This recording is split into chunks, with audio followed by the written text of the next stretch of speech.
ఎప్పుడు శక్తి శివుడు కలిసే ఉంటారు.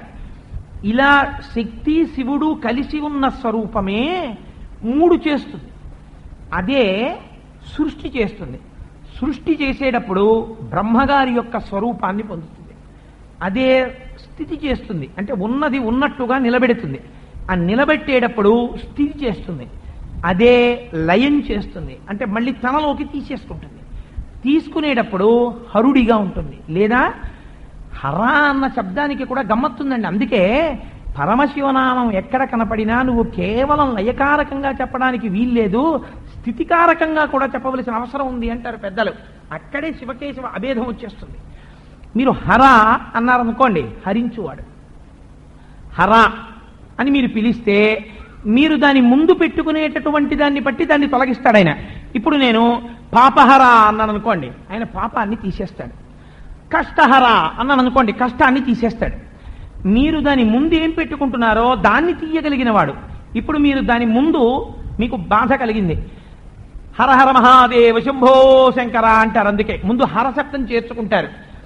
హరకి ముందు మీకు వచ్చిన కష్టాన్ని చేర్చుకున్నారనుకోండి, ఆ కష్టాన్ని తీసేస్తున్నాడు. అప్పుడు ఆయన ఎవరవుతున్నాడు? ఆయన స్థితికారుడు అవుతున్నాడు.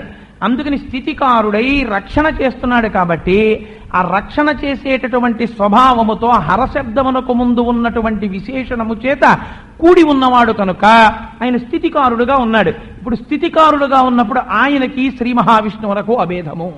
అప్పుడు ఇద్దరు ఒకటైపోతారు. అందుకే మీకు పరమశివలింగానికి ఉత్తరాభిముఖం చూసేటటువంటి రూపాన్ని వామదేవ ముఖము అని పిలుస్తారు. శివలింగానికి 5 ముఖాలుంటాయి, సజ్జోజాత అఘోర తత్పురుష వామదేవ ఈశానములని. 4 వైపులా 4 చూస్తుంది. 5వది ఆకాశాన్ని చూస్తూ ఉంటుంది. ఆకాశాన్ని చూస్తున్నటువంటి ముఖం ఏది ఉన్నదో అది మోక్షం ఇస్తుంది. ఈ 4 మీకు 4 క్రియల్ని చూపిస్తాయి. అందులో ఉత్తరాభిముఖంగా చూసేటటువంటి ముఖం ఏది ఉందో దాన్ని వామదేవ ముఖము అంటారు. ఉత్తరాభిముఖంగా ఉండేటటువంటి వామదేవ ముఖము పంచభూతములలో దేనికి ప్రతీకగా ఉంటుంది అంటే జలములకు ప్రతీకగా ఉంటుంది. జలమనగా ఏమి? జ అంటే పుట్టుట, ల అంటే లయమగుట. ఏది లేకపోతే లోకము నిలబడదో, ఏది ఉంటే లోకము వచ్చిందో దానికి జలమని పేరు. ఎన్నో విత్తనాలు, ఎన్నో గింజలు భూమి మీద పడిపోతే ఆ గింజలన్నీ మొలకలెత్తుతాయా? నీరు తగలాలి. నీరు తగిలింది అనుకోండి మొలకెత్తుతుంది. అందుచేత సృష్టి జరిగింది. ఎవరి వల్ల జరిగింది? సృష్టి జరగడానికి హేతుభూతువు నీరు. ఒకడు నిలబడ్డాడు, ఒకడు ఉండగలిగాడు. దేని వలన? కేవలము ఆయన యొక్క అనుగ్రహము వలన. మీకు అన్ని సెల్ ఫోన్లు వస్తాయి అని అనుకుంటే మీరు బయటికి వెళ్ళి కుర్చీ